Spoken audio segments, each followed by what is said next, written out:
আম্মু আমরা কি বংশ? কেন তুই জানোস না তোরা কি বংশ? জানি আমরা অজাত বংশ, কিন্তু অজাত মানে কি? এটা দেখছস কি? এটা দেখছস? ওদের জাত বংশ পরে জ্বালায় খেলো মারে। চান্দারে শেষ করে দিছে একবারে। জাত গোষ্ঠী মিল্লা। ওই পায়েল, তোর বান্ধবী লাবণী আছে না, গাড়ি অ্যাক্সিডেন্ট করছে, কোনো কিচ্ছু মুখটা কিসের আঘাত আছে না।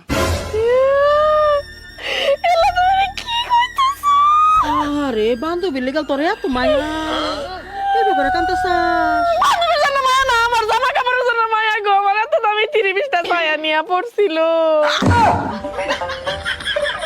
আম্মা, মর্দা মানুষ কারে কয়? মর্দা মানুষ হলে সেই মানুষ যার কথায় বাড়ির সবাই উঠবোস করে, একটা দমক দিলি বাড়ির সবাই কাইপা ওঠে, যার ইশারায় পুরা সংসারটা চলে, ওইটারে কয় মর্দা মানুষ। তাইলে আম্মা আমিও আপনার মতন মর্দা মানুষ হইতে চাই। আজকে তোমাকে সাপ সাপ একটা কথা বলতে চাই। আমিও জানতে চাই তুমি কি করতে চাও। হয় মেকআপ সারবা, না হয় ব্রেকআপ। সাইরা যাওয়া রইলে এমনি যাইতিস। আরে মেকআপ তো তোর মায়ও করে। বাবা কি দোকান থেকে কি মেস নিয়েছে, একটা কারো চলে না? না আম্মা, আজকে এই কথা কোয়া যাইব না। আপনি এই কথা কইবেন দেখাই আমি প্রত্যেকটা কাঠি জ্বালায় জ্বালায় দেখা তারপর আনছি। খালি চলে না কে?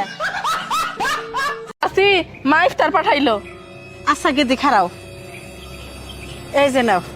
ইয়াল্লাহ চাচি, আপনি আমার খালি প্লেট ফেরত দিতেছেন কেন? আজকে তো প্লেট দরকার নাই। মা আমারে কইছে কালকে যখন আপনি আমাকে প্লেটটা ফেরত দিবেন, ভালো ভালো ইফতারি দিয়ে আমাকে প্লেটটা সাজাই দিবেন। সেই আশাই তো আমি আপনার একটু ইফতার দিয়ে গেলাম। আচ্ছা দোস্ত, হ্যাঁ বল। ছোটবেলা তুই আমারে গোসল করার সময় ন্যাংটা দেখছস? হ্যাঁ দেখছি তো, কি হয়েছে? না কিছু হয় নাই, এখন বদলা নেওয়ার সময় হয়েছে। ই তোর একটা।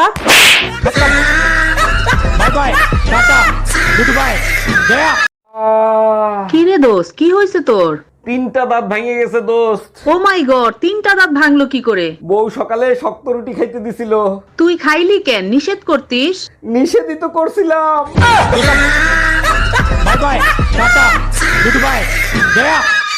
ওই পায়েল, স্কুলে যাবা তো শুয়ে রয়েছিস কে? স্কুলে গেছিলাম, শুয়ে রয়েছি তুমি লাভের জন্যই। লাভ কেমনে? স্যার কইছে তোর বাপ মার টাকা নষ্ট করে তোর মতো স্টুডেন্ট আমি পড়াবো না, বাড়িতে যা শুয়ে থাকা লাভ আছে। জান, একটা গেম খেলবা? খেলবো। তুমি যে 3টা প্রশ্ন উত্তর দিতে পারো তাহলে এই 1000 টাকা তোমার। আচ্ছা ঠিক আছে। আমাদের জাতীয় ফল, কাঁঠাল, জাতীয় মাছ, ইলিশ। মানি ব্যাগ থেকে 10,000 টাকা নিয়ে কি করছো? আমার বালিশের নিচে।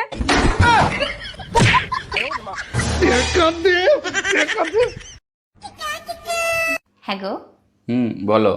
তুমি আমাকে কতটুকু ভালোবাসো? আমি শাহজাহান যেরকম তার মমতাজকে ভালোবাসতো, ঠিক সেরকম। তাহলে কি আমি মারা যাওয়ার পর তুমিও তাজমহল বানাবা? হ্যাঁ অবশ্যই। আরে আমি তো জমিও কিনে রাখছি। হ্যাঁ সত্যি? হ্যাঁ, এখন শুধু তোমার মরার অপেক্ষায়।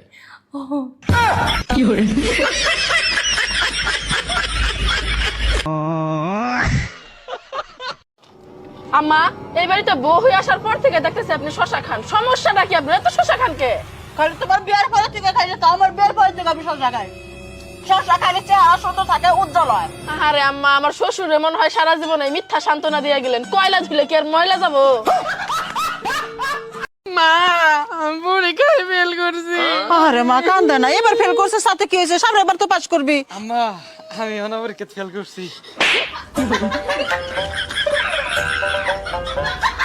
শোনেন ভাই, সংসারে যতই অভাব আসুক তারপরও আপনার স্ত্রীর সাথে কখনোই খারাপ ব্যবহার করেন না, কারণ নারীরা অভাব মানিয়ে নিতে পারে কিন্তু স্বামীর অবহেলা আর দুর্ব্যবহার এটা কখনোই মেনে নিতে পারে না।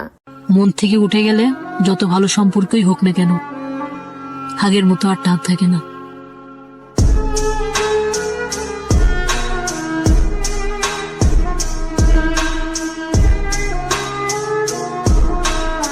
স্বামীর সারা জীবনের কঠোর পরিশ্রম স্ত্রীর একদিনের প্রসবকালীন ব্যথার সমান হবে না, কারণ আপনার স্ত্রী মৃত্যুর যন্ত্রণা উপেক্ষা করে আপনাকে বাবা ডাক শুনিয়েছে।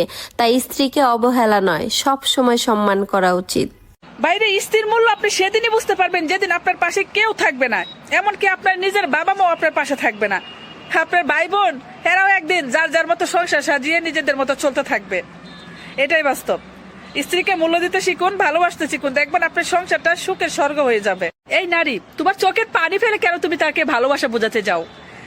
একটা কথা মাথায় রাখবা, যে তোমার চোখের ভাষায় বুঝে না সে তোমার মুখের ভাষা কি করে বুঝবে। ভালোবাসা এমন একটা জিনিস, যার প্রতি টান থাকবে সে হাজার মাইল দূরত্ব থাকলেও তার প্রতি অবশ্যই ভালোবাসা রাখার চেষ্টা করবে, তার সাথে যোগাযোগ রাখার চেষ্টা করবে। এটাই হচ্ছে ভালোবাসা। জামাইকে যদি শ্বশুর বাড়ির লোকজন কথা শোনায় তাহলে ওই জামাইটা না শ্বশুর বাড়ি যাওয়াই বন্ধ করে দেয়। আর একজন বউকে যখন তার শ্বশুর বাড়ির লোকজন কথা শোনায় সে কাঁদতে কাঁদতে চোখের পানি মুছতে মুছতে সবার জন্য রান্না করতে চলে যায়।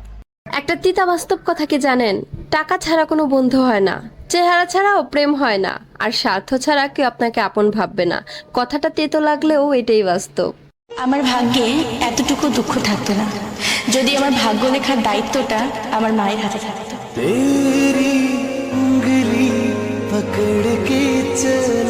একটা মেয়ে ঠিক তখনই সুখী হয় যখন তার স্বামী তাকে বুঝে, তার কথার গুরুত্ব দেয়, তাকে যত্ন করে আগলে রাখে। পরিবারের বাকি সদস্যরা যেমনই হোক না কেন, স্বামী ঠিক তো দুনিয়া ঠিক। আর স্বামী যদি ভালো হয় তাহলে মেয়েরা লবণ ভাতেও খুশি থাকে।